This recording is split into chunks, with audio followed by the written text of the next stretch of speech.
C'est Jésus-Christ dont je veux te parler ce matin. Il est dit, il ne faut pas endurcir ton cœur.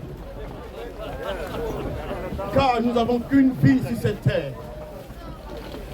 Quelles que soient les années que tu passeras sur cette terre, un jour tu quitteras ce monde subitement. Et c'est pour cela que je t'interpelle, afin de penser à ton Créateur, à ton Sauveur.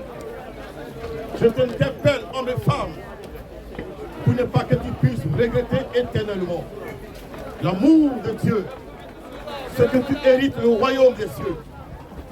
L'amour de Dieu, et que tu sois pardonné de tes péchés. Quels que soient les péchés que tu as commis ou commises, quel que soit l'auteur, l'immensité du péché que tu as commis qui te culpabilise jusqu'à là, je vais t'annoncer, si aujourd'hui tu ouvres ton cœur à cette bonne nouvelle de la personne du Seigneur Jésus, et si tu crois de tout ton cœur qu'il est vivant, et qu'il est mort, qu'il est ressuscité, et que tu reconnais que tu es né dans le péché, et tu reconnais que sans Jésus, tu es perdu, et que tu as besoin de son salut pour hériter le royaume des cieux, alors tes péchés te seront pardonnés. Le problème de l'humanité aujourd'hui, c'est que les hommes sont incrédules. Les hommes raisonnent. Les hommes ne veulent pas croire à la bonne nouvelle. Mais je vais t'annoncer que Dieu ne veut pas que tu périsses. L'amour du Seigneur Jésus-Christ pour toi est immense. L'amour du Seigneur Jésus-Christ pour toi est incomparable. Quel que soit le nombre de péchés que tu as commis, quel que soit le péché que tu as commis, je t'annonce la bonne nouvelle. Le Seigneur est prêt de te pardonner.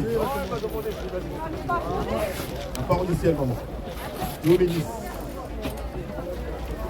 Le Seigneur est prêt de te pardonner, même si tu es meurtrier, même si tu as commis le vol, même si tu as fait des avortements, même si je vais dire, tu t'es drogué, tu as fait le mal, et qu'au fond de ton âme, tu penses ne pas être pardonnable.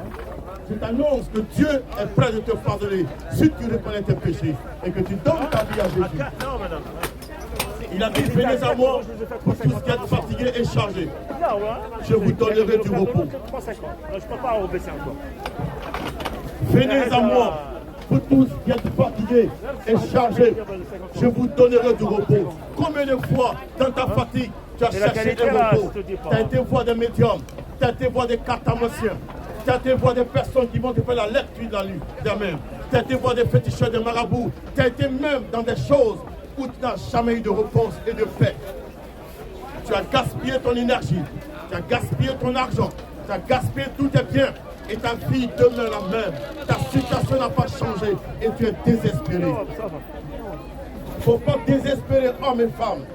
Il y a un espoir en Dieu. Il y a une espérance en Dieu. Le Dieu qui nous a créés. Tu n'as pas été créé par un boomerang. Tu n'es pas issu d'un animal. Nous avons été créés à l'image de Dieu et à sa ressemblance. C'est pour cela que tu sois blanc, noir, jaune, nous avons la même tête, nous avons le même corps, nous avons la même configuration. Il n'y a pas un être humain qui a 4 pieds, il n'y a pas un être humain qui a 2 têtes. Nous sommes tous pareils. Le sang qui circule en nous, que tu sois blanc ou noir, c'est un sang rouge. Alors, ce matin, Dieu ne fait aucune distinction. Le Seigneur t'a